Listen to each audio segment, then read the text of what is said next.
pregunta sobre el descubrimiento de quién a quién, bueno, se ha hecho a lo largo de la historia, ¿no? La primera respuesta era la respuesta de los propios españoles, que se autoproclamaban, luego de un periodo en el cual pensaban, sobre todo Colón, que había llegado al Oriente, se autoproclamaban los encontrados, descubridores de un nuevo mundo, y sin duda, desde un punto de vista cultural, era un descubrimiento mutuo, ¿sí? Un descubrimiento mutuo que se ve muy bien en toda la interacción cultural, biológica, religiosa de todos los siglos coloniales. Por otro lado, esa incorporación no es sin resistencias, ¿no? Generalmente se pensaba que pasada la conquista los indígenas eran poblaciones totalmente sometidas a la voluntad de los españoles. Sabemos muy bien que no. En eso los historiadores hemos hecho un gran avance, yo diría que en los últimos 25 años, en torno de la utilización por parte de los indígenas, no solamente del último recurso de la violencia, que sí lo utilizaron, ¿no? Tenemos el caso de Túpac Amaru, la gran rebelión en el Perú y Alto Perú en 1780-81, sino también de otras formas más cotidianas, ¿sí? y más erosionadoras del régimen colonial, como por ejemplo la utilización de la justicia.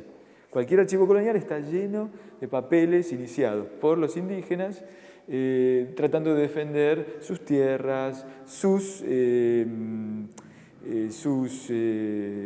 jefes locales, tratando de protegerse en contra de los abusos del pedido de mano de obra, de trabajo, de tributo, etc.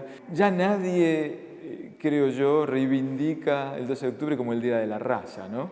Me parece que eso ya sería algo casi impensable, ¿no? Y algo realmente del pasado. Que hay una resignificación muy grande, sobre todo a partir del quinto centenario, esa conciencia de que esto es un encuentro violento de dos culturas. Se ha revalorizado la idea de América Latina como sociedades multiculturales, ¿no? Multiétnicas, multireligiosas, es decir, digamos, no es el hispanismo católico hablando sobre el descubrimiento de América, llega la cruz, la espada, América, y América se salva para la humanidad, ¿sí? Entonces se salvan las almas de las poblaciones originarias. No, eso ya es un pensamiento que me parece que queda para el pasado. ¿Cómo enseñar el 12 de octubre, ¿no? ¿Cómo comunicarlo? Yo creo que es una pregunta que muchos docentes se han hecho, ¿no? Claro, si uno se hubiera hecho esa pregunta a comienzos del siglo XX, había una sola manera de enseñarlo. Llega la civilización a América, ¿no? Es eso. Y hoy no podemos enseñarlo así, ¿no?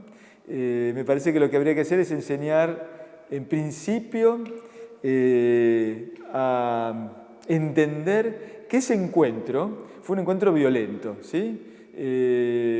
Un encuentro que además tenía lógicas diferentes en ambas sociedades. Por un lado, una sociedad expansiva, que es la sociedad europea, buscando nuevos horizontes, nuevas mercancías, y por otro lado, sociedades un poco más hacia adentro, pero de todos modos muy sofisticadas en cuanto a sus aspectos ideológicos, culturales, políticos, sociales, ¿no? Si tomamos la sociedad, la más obvia, digamos, la americana, allí tenemos una serie de desencadenamiento de una serie de procesos que duran prácticamente hasta hoy, ¿no? Uno de los cuales es, y el más evidente, es la disminución de la población indígena, ¿no?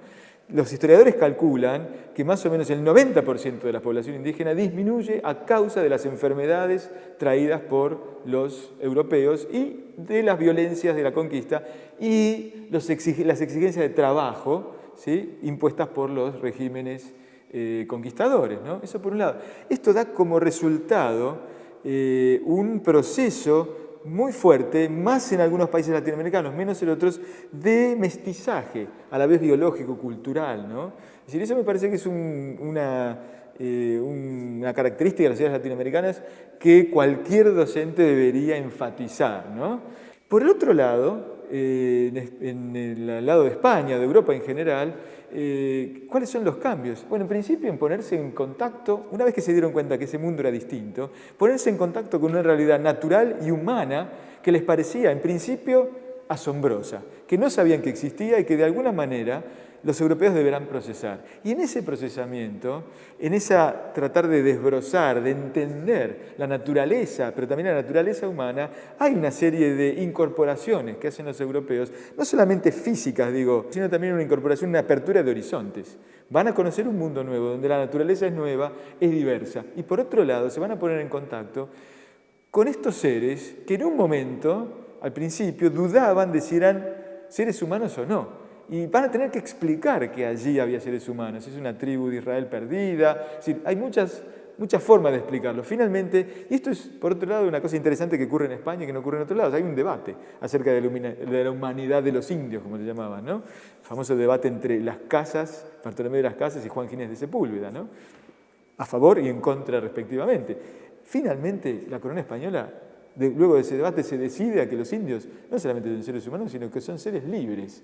Y deberíamos enseñar también esta idea, no solamente de la supervivencia de los pueblos indígenas, ¿no? Como si fueran algo que, derrotados en el siglo XVI, languidecen a lo largo de todos los siglos coloniales y del siglo XIX, y que recién ahora han recuperado su voz. Siempre tuvieron voz, ¿no? Una voz sometida, pero es una voz, y una voz que resiste. Y además no solamente resiste discursivamente, sino que también pelea en las cortes de justicia y finalmente, si las cosas se ponen complicadas, se revela.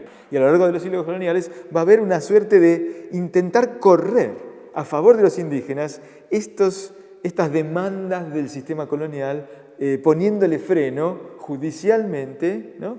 Es decir, hay una suerte de política indígena, no son ingenuos, saben cómo hacer las cosas, ¿no? Me parece que por allí va esta idea de esta resignificación del hecho del 12 de octubre.